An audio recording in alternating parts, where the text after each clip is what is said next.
Hello, everybody, and welcome to today's Career Crush Q&A. I'm Emily Aries, the founder and CEO of Bossed Up, and it is my great pleasure to have on today's edition of Career Crush the wonderful communications expert, digital strategist, blogger extraordinaire, Chasity Cooper, who also hails here in DC, although she's originally from the great city of Chicago. Welcome so much. Thanks so much for joining us, Thank Chastity. you for having me. I'm so excited to be here. Awesome. And just a couple of housekeeping notes. You can tweet at us throughout the course of today's live broadcast. And if you're watching this on YouTube after the fact, trust me, Chastity and I love to keep up on Twitter. So feel free to use that Career Crush hashtag or tweet directly at us at BossedUpORG or Emily Aries from me and at Chastity S. Cooper for Chastity. Is that right, Chastity? That's correct. Awesome. So I'm so excited to welcome you to our weekly feature. We're actually doing a little bit of a makeup here. This is usually done on Wednesday afternoons. The last Wednesday, the internet was conspiring against us, unfortunately. So Chastity's been gracious enough to join us on a Tuesday here, where I get to interview women whose careers I admire and get that behind the scenes story of how you got to where you are today. And what I think is so powerful about having Chastity on today's episode is that a few things. One, she's the creator behind Millennials on a Mission, a really interesting collection of stories that appeals directly towards men and women of the millennial generation, all about work and life and the state of modern work, really, and career crafting, which obviously is a passion and obsession of mine as well. And Chastity has some really interesting winding path to share with us today. She's originally from Chicago, like I mentioned. She studied marketing and communications at Syracuse University and has been here in DC for something like 5 years now. Is that right? That's correct. All right, Chastity. So first, tell us a little bit about what you do on the day-to-day and maybe give us a hint as to what Millennials on a Mission is all about. Sure. So I am currently the communications manager for the Climate Action Campaign. We work with a number of environmental organizations across the country. Our goal is to really just empower people, old, young, Black, white, Latino, any religion, just all sorts of people to act on climate because climate change is real. So it's actually a thing that everybody should really be concerned about. So I never thought to be working in the climate world, to be honest with you, but I have a background that is rooted in advocacy and philanthropy in nonprofits. So it just seemed like the perfect fit. But yeah, like you mentioned, I have a very interesting path that got me here. So I moved to DC about 5 years ago. Started out doing PR internships. Then I did a year of AmeriCorps. Then I worked in for a pretty large tech firm, and then I got back into PR, and then moved to another nonprofit organization. And so, interesting thing, last July, I was laid off from my job, and so there were 4 months where I was unemployed. And a lot of times, like when you lose your job, it's not the coolest feeling in the world, and it was really tough to like break it to my family and break it to my friends. But I found that during that time, I really was empowered to share my story even more, continue to share the stories of um, different millennials, as I've done on millennialonamission.com for the last 3 years, and really just figure out, okay, what is it that I'm good at? Where do I want to be? I know I want to be in DC, so I want to work in DC, make that happen. And who do I need to connect with? Who do I need to reach out to so that I'm able to make this dream become reality? So, yeah, 4 months it seemed like a long time, but it wasn't when you're making moves and you're doing things. So, Right. it was really a blessing just to be able to do that. Well, it's funny because it's so much easier to say that now, right? Because Yeah. we met somewhere around that time too, and I was so impressed with your leadership with the Label League. You were a DC Label League chapter leader for a little while there. Tell us how networking and growing your community and doing your craft, right? Like really working on honing your craft as a writer and as a communications expert. how did that propel you forward to where you are today during those darkest hours? Because I'm sure that can't be easy. I too have been laid off, having worked in the advocacy space. It's sort of part of the cycle of politics that I found myself in. And having the patience and self-confidence throughout those darkest times can be really, really challenging. So how did you deal and what did you do exactly? Yeah, I would say largely it was definitely my faith that kept me moving forward. I'm a firm believer that everything happens for a reason. So really understanding that it was meant to, there was some reason that this was supposed to happen. I was supposed to discover a way for me to, reevaluate what it is I wanted to do as a career professional, and then personally, like what are my values, what, like, getting to the root of that. And I think just I've always been a very social person, so even during those really dark moments, being, and I'm still working on this, but being very candid with family and friends about the help that I need, whether it's just to sit on the couch and watch old episodes of Scandal and drink a couple bottles of wine, or to go for a run with my running crew. I think just finding those spaces where I really was happy, where I thrived. And I mean, being around people, sometimes it can be overwhelming, but a lot of times it's a good relief. It's a good kind of way to just get whatever stress you have off, to throw your head back and laugh as hard and as loud as you want to. And I found that during last summer, it was just so important for me to continue to live my life and not let this moment kind of hold me back from moving forward. Or define you, right? Because I think Hmm. it's interesting how, and you've been so candid about this on your blog. It's chastitycooper.com, is that correct? Yes, that's correct. So you've really chronicled that experience of, oh my gosh, I'm laid off.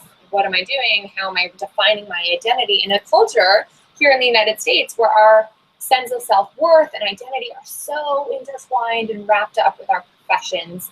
I would say, I would argue more so than other parts of this world. So how did your, for instance, let's say your running experience, because I know that's become a big part of your life, how did Yeah.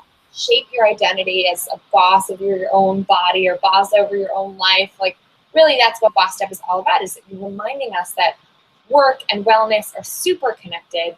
How do you feel like that played out in your own experience? Absolutely. So I must shout out my running crew, District Running Collective. I actually started running a year ago, and the premise of my starting to run was really to look good for my cousin's wedding. I was like, I have to get into this bridesmaid's dress. I have to look Yeah. absolutely flawless, and it just turned into a lot bigger than what I expected it to be. The first time I ran a 5K, I thought I was going to pass out on 16th Street. I thought I was going to throw up. I was trying to make myself cry and it didn't work. But I found that when I kept being consistent, I kept coming back week after week, and the encouragement from our community is just bar none. Like, you can come out if you've run before, if you've never put on a pair of running sneakers, and every Wednesday in Columbia Heights, we just come together as a crew, encourage one another. And during that time, I found that, okay, yeah, this layoff is not going to define who I am. And I have people supporting me outside of the professional field to really be there for me when I need it. And the thing is, like, I had been fairly candid by that point. So you have like new people who have never met me before, and they're like, "You blog? Like, what do you blog about?" And so they go and they find this blog post. I'm like, "Oh my gosh, I didn't even know. Like, you're still out here, like, you know, doing your thing and you're running and you're making it a habit." And a year later, I look back on that journey that I started. And I mean, I just see how consistent and how it really was a really strong thread for me.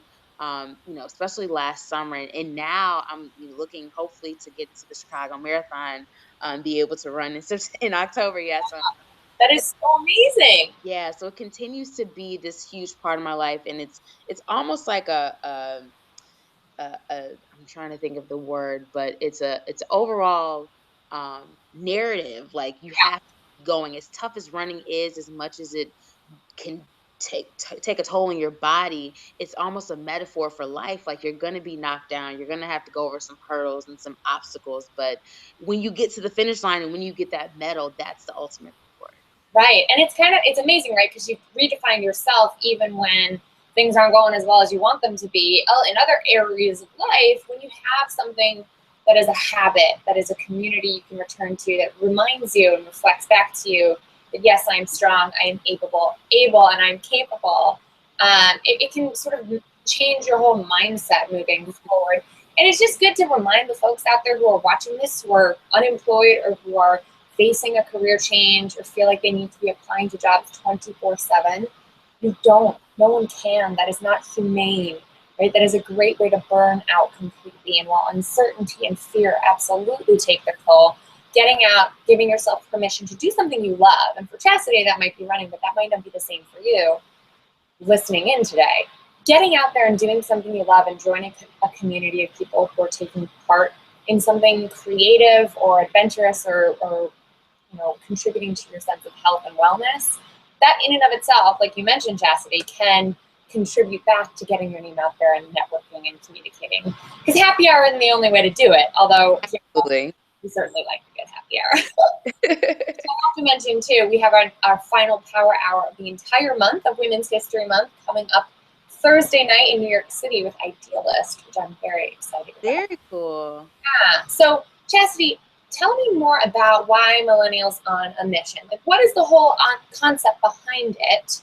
Where can people learn more about it? And what are you hoping to tell? Like, what story are you hoping to get out there through that collective? Sure. So about 3 years ago, I was sitting in my apartment in DC, and I mean, I'm a media nerd, so I'm always like scrolling through Twitter and finding stories. And I just became so infatuated with the word millennial and this as a representation for our generation. And I noticed that the media was just talking a lot of trash about us. We're so entitled, we're lazy, we're broke, we are living on our parents' couches, and we're not doing anything with our lives. And I had to take a step back and be like, that's like not true at all. The fact is, like, I know a lot of my friends who are building their own businesses and starting their own really dope concepts, and they're just really awesome creatives. And I was like, nobody's talking about them. Let me just, go in my little Rolodex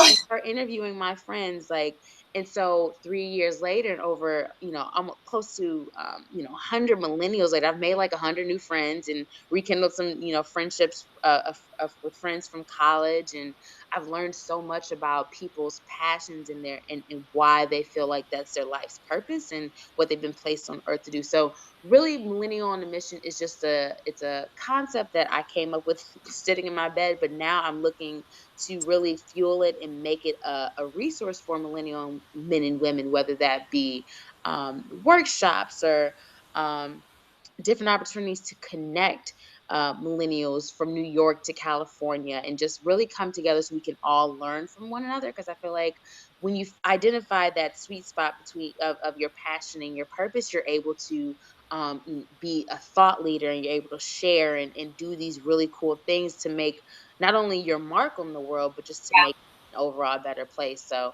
that's how Millennial on a Mission came about. And you can check out more at millennialonamission.com. And we also have a Twitter and Instagram page. So it's growing every day, and I'm always just kind of evolving with it as I grow and as I continue to be a millennial on a mission. Yeah, I love it. And it's so self-reflective and sort of, it's so honest and candid, which is the thread I see throughout all of your writing. And whether it's on your personal blog or through Millennial on a Mission or whatever, which makes it ring so true and must make it so enjoyable and fun. I have to share, I'm checking Twitter in real time for any questions and comments that we have coming in.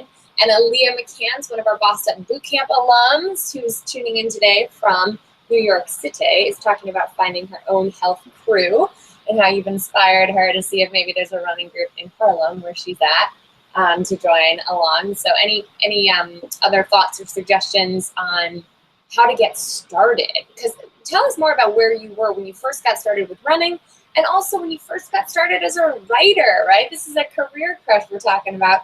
Who on earth gave you that sense of permission Oh, wow, that is a good question. Well, I must say, Aaliyah, hi, Harlem Run.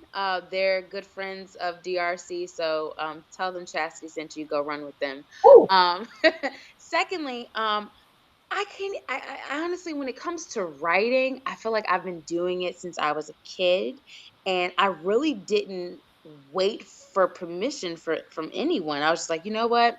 Let me buy my domain. Let me get this WordPress blog popping, and let me just identify things that I like and issues that matter to me. And then on top of that, connecting with my peers to talk about things that we struggle with, fear, um, other things like, getting laid off and losing your job, or, struggling to just figure out who you are. Because I mean, I've had this conversation with a number of people. This is something I continue to struggle with as a 27-year-old young woman. Like, who am I in this ever changing world, and how am I going to leave the most the most permanent and memorable legacy, when it's my time to, when I'm not here anymore. So being able to just be very, very authentic and real with myself. Um, like I said, I'm all like, my self awareness. I try to keep it on fleek as much as possible. And it also helps to have people around you who are like minded. So a lot of my friends, I have really talented friends who are writers, who are in different industries, and it's good to have them as a soundboard. Like, yo, can you read this for me really quick?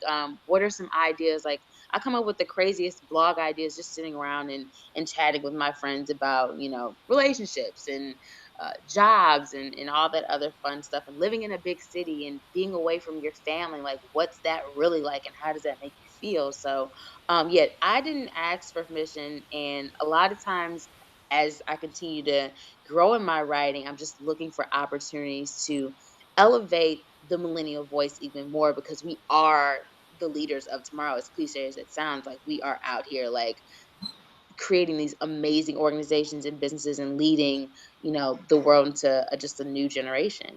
I love it. So I have to also plug here that Chastity is one of our awesome featured bloggers at boxstep.com. So you can catch some of her latest writing at our website as well. I have been slow to sort of pilot our contributor or guest contributor program. It's been so important to me to have a voice like yours on the blog, because you are candid, you are unapologetic, and you are saying your truth in a way that is authentic and relatable and super helpful. So to a young blogger out there, younger than even us, right? Because we millennials won't be young for forever. Let's say you're just getting out, you're graduating, it's May, you're walking out of Syracuse University, degree in hand. What would you tell, Chastity from 5 years ago? Here's what to do to get yourself started. Here's how to be a better writer. Here's how to hone your craft. Here's how to really uh, elevate and accelerate your rise as a writer. Like, what have been some of the biggest lessons to you as a blogger and as a digital communications strategist? Wow, you actually just gave me a blog idea. I can't believe I've been out of college for 5 years. I think the first things first is to remember your why and remember why you started. So for me, it started as just a way to chronicle my musings here in Washington D.C. I'm from a big city, but DC is completely different from Chicago in many respects, and just really navigating my identity post college, like, being, like I said, unapologetic about that. Reading a lot. Reading is fundamental. I tweet that a lot because sometimes I forget to read things, but reading and being unafraid to learn from other people. There are a number of different bloggers that I follow religiously, and just to see their style of writing, and to not necessarily try to emulate that, because that's not my voice, but to really look at different techniques that they use and the different tools that they use, and just really be open to learning new things and different opportunities that may come your way. And then finally, have fun with it. Like, although I wish I could, be an everyday blogger, I can't because I have a 9 to 5 and I have other obligations. But really identifying those moments in your life where you can share something important with other people, and it's not always about the clicks or the shares or the views, but really just sharing your story. And I mean, hoping that one person or two people are impacted by it. Cool, awesome. So I want to ask you about maybe the scariest post you've ever written, a very vulnerable piece about, hey, world, I got laid off, right? You went public with that in a way that I think we've traditionally been taught, like if something goes wrong, be quiet about it, be ashamed, hang your head, don't make too much noise. And you went pretty public with your layoff and you sort of said, here's where I'm at, world, what's next? What did that experience feel like in real time? And what came of your willingness to be vulnerable and to share? Like, what was the result at the end of the day? Sure. So I actually shared the story a couple of times. So I wrote it on my blog initially. I found a YouTube video of a young woman telling her similar story. And I was like, you know what, this will perfectly align with what I'm going through right now. So I posted that, wrote about it, that went up. And then on two different outlets, I also shared, different tips. So like one outlet I wrote about, the 5 things you should be doing when you've just been laid off and when you don't have a job, and like to keep that momentum going. Yes, you're gonna have to be looking for jobs and staying on Idealist or Craigslist or wherever you're looking for a job, like consistently, but also remembering to exercise and to eat right and to interact with people, not just be in your apartment or studio for most of that time. And then I also shared how do you break it to your family and friends and what their reactions are going to be.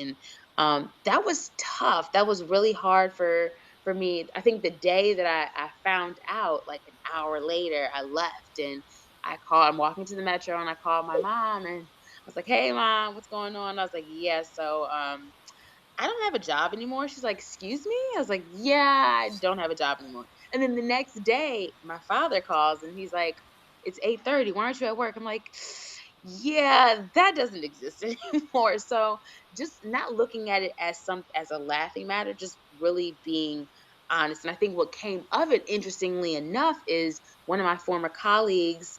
I don't know if he follows me on Twitter. I can't remember how he found the blog post, but he found it, forwarded it to my now mentor, who he used to be our boss. And then he reached out to me like, "Hey, Chastity, I heard what happened. What's up? Like, do you like come in? Let's chat. Let's figure something out because I really want to help you." So, um, it's funny how like that one blog post actually got me my job, Right.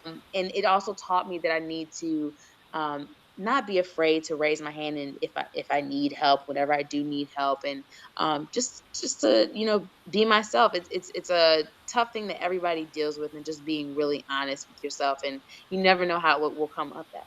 Well, what I love most about that is you didn't write a blog post saying, woe is me, I lost my job, life is unfair. You didn't say, my former boss is a jerk, here's 7 reasons why they should have kept me on. Like you really took whatever you're faced with and turned it into an opportunity to provide value to other people.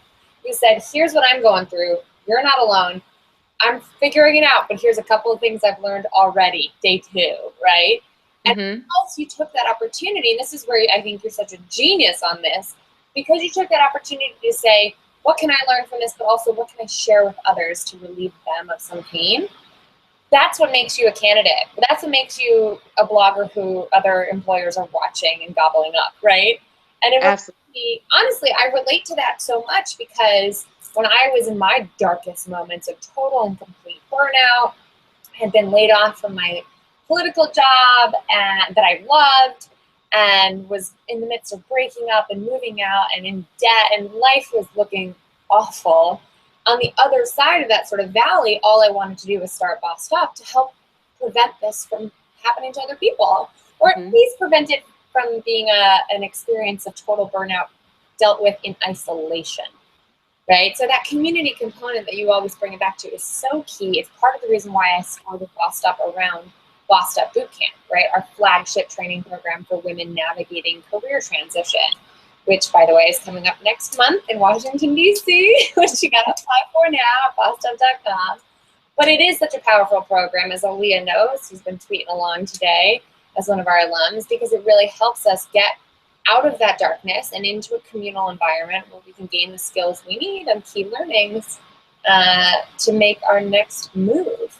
That's so exciting. So tell us more about how the skills, and I know we only have 5 minutes or so left, but how the skills that you've honed as a writer, you know, as a blogger through Millennial on a Mission, through ChastityCooper.com, have aided your work in your 9 to 5. Like, how do they relate to one another, and where do you see that going? Absolutely. So I think the most helpful thing is that I've learned from being a blogger is the importance of tone and pitch and how you actually want to craft a certain message and what you want your reader to walk away with. So because I've spent so many years writing about my life and connecting with different millennials and sharing their stories, coming into the climate world and talking about environmental issues specifically for different communities, so communities of color, and how this thing called climate change really does impact them. I think it's really allowed me to improve the way in which I share this vital information and in what ways can we get this information to other whether it be a group of black clergymen in the Midwest or a group of Latino mayors down in Florida. Like how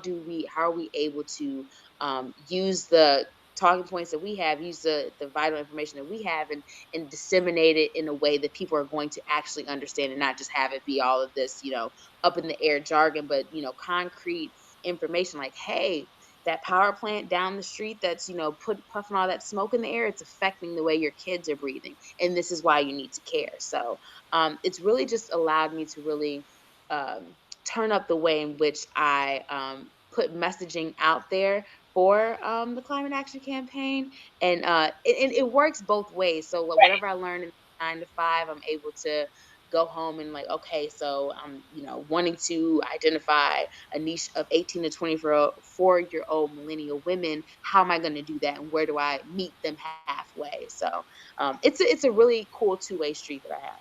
That is cool, and it's such a great reminder that we got to take the pressure off of ourselves, especially millennials. I'm talking to you. That like your passion does not need to produce a paycheck right away all the damn time. Yep.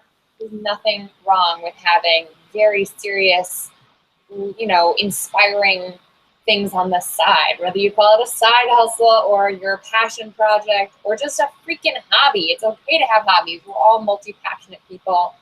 I think we sometimes get such intense pressure, and that advice sometimes runs contrary to what is in our best financial security issues, right? It's kind of a privileged thing to say, go make your paycheck or go make your passion produce a paycheck overnight. You're like, yeah, okay, how? So thank you for being candid on that front. I certainly was not full time at Bossed Up for the first year because it takes time to figure shit out, right? You have to make it. It takes some time to figure stuff out. So, last question for you, Chastity, and thank you so much to everybody who's tuned in, who's been weighing in on Twitter. I'm loving seeing the comments and questions and all sorts of love coming in online right now. What are those bloggers or resources that you turn to that you would highly recommend to others who are looking to break into communications perhaps, or get on their blog for the first time, or learn more about what you're up to? Sort of what are the resources out there that you love to read and would recommend for others as well? Sure. So you can find me. I'll just start off with the personal plug, chastitycooper.com. That's my personal website. And then you have millennialonamission.com. But other resources that I use, Medium has a lot of awesome articles. You'd be surprised, just as a way to read in different people's voices and the things that they share. I'm trying to think of other things that are Remember, great. branding muse too is something you contribute to as well as Bossed Up, right? The branding muse. Oh yeah, the Branding Muse is an excellent resource. Shout out to Emily De La Cruz. That's a great resource. I think One of my mentors in my head, Lovey Ajay, she has her personal website, Awesomely Lovey, but she also has Awesomely Techie, which has a bountiful of resources regarding starting your own blog and copyright issues and what it means to be a blogger, all those different awesome things. And then I also follow Maddieology. She is a branding influencer expert, and she talks a lot about how you can really get paid to be you. I think she has like a webinar coming up that I saw on Twitter, but those are just a few of the resources, and then a ton of different newsletters that are subscribe to, hardcover, um, which is like 5 different articles you should read at the end of the day. So yeah, I mean, there's a ton of resources. I'm happy to like actually put some together, and also bossedup.org, Levo League. They're also great resources just to be able to read and learn more about the millennial plight. I love it. And you can learn a lot more from Chastity and all of our guest contributors, and of course me at bossedup.com. Just subscribe to our email list right away to get all the insider scoop you need. You can go to the bottom of our website, bossedup.com, or download some of our freebies we have on there, like our life tracker, which can help you get on track for a life and career you love. Thank you so much, Chastity, for all of your time today. Thank you for having me. I can't wait to hang with y'all soon. I am rounding out our month-long tour for Women's History Month, as I mentioned, in New York City this Thursday night. I hope to see some of y'all there for Power Hour with Idealist.org, which you mentioned is an amazing resource as well. So come hang out with me personally. Chastity, I can't wait to see you soon, lady. See you soon. Y'all have a great rest of your day. Thanks so much for joining us.